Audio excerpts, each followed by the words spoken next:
Hello.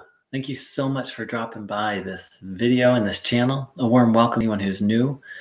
This channel is about the original 12-step program, which is very different from what it's evolved into today. And I just had a real experience of what the disease is and how it operates. So, for an addict has a special kind of insanity that looks something like this. They have some kind of pain. They take a drink or a drug or a sex or a food or a porn to numb out the pain. And that, in an addict, kicks off a craving for more and more and more and more. And they go on a binge, out of control. That can be days, weeks, months, sometimes years. And they emerge. I'm never going to do that again. I just can't drink, porn, shoot up, etc. And then they wake up each day. I'm not going to do that today. And then in a moment, they just forget and do it. And they're off on another binge. And then they emerge and, I can't do that anymore.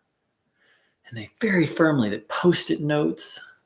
They get a special bracelet to remind them not to drink or not to porn or shoot up or whatever. And then slowly but surely they forget. And someone says, hey, you want to go smoke a joint? And they're like, yeah. But they've temporarily forgotten the fact that once they smoke one joint, they just... But how could you forget something like that? It's kind of like forgetting that when you put your hand on a hot stove, it burns. And yet the experience of any real chronic addict, I got to the point where using, I would feel suicidal, sometimes within minutes. As soon as I would start to use, I would feel suicidal. And yet I would forget. And feeling suicidal, it's like one of, if not the most awful feelings in the world.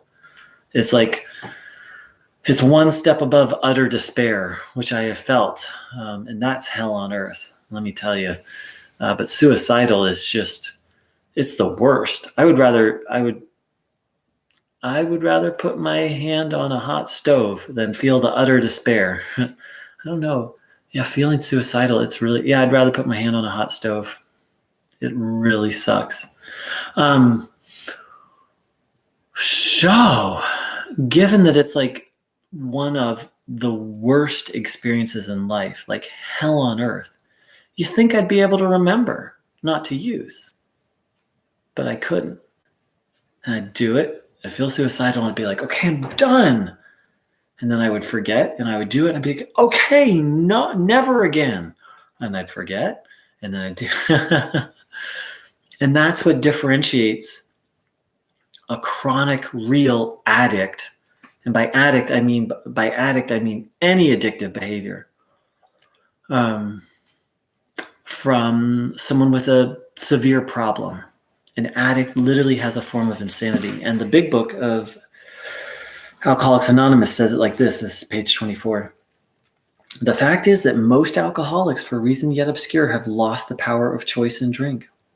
Our so-called willpower becomes practically non-existent. We are unable at certain times to bring into consciousness with sufficient force the memory of the suffering and humiliation of even a week or a month ago, sometimes a day ago. We are without defense against the first drink. If I could just remember, and I'm also a sex love addict, if I could just remember, okay, no hopping into relationships. That's one of the most destructive addictions I have, multiple ones. If I could just remember that, but I can't. Without defense against that first hit. And so tonight, it really, I got such a clear snapshot of how the disease works. So had a conversation with someone that was difficult. Instead of dealing with those feelings, I got busy around the house doing things. And then I came in to do a video on another channel I have. I was going to do a meditation.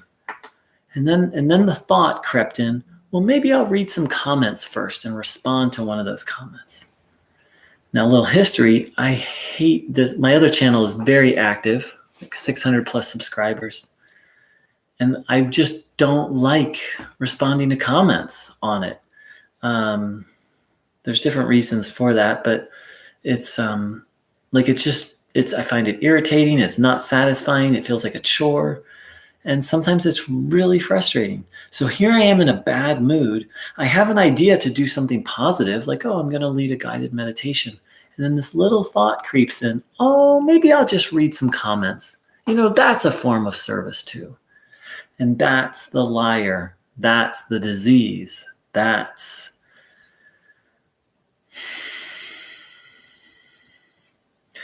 And without defense against the first insane thought, which leads to the first drink or drug or porn or relationship So if you're new to all this, chapter 3 of the book Alcoholics Anonymous, more about alcoholism, really goes into depth of how the disease operates.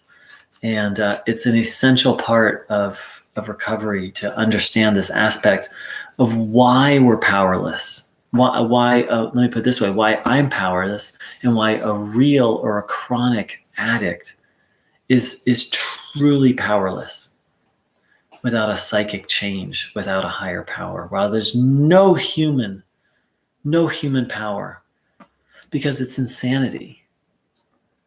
And one human being can't pull another human being out of this kind of insanity. Maybe other kinds, but this part of this insanity involves denial that the person even has the insanity. And that's what makes us real addicts a special kind of stupid. And I say that in a loving way, because we have this insanity and then we have denial about the insanity. Thanks so much for dropping by. Hope that was helpful. Take care. Much love.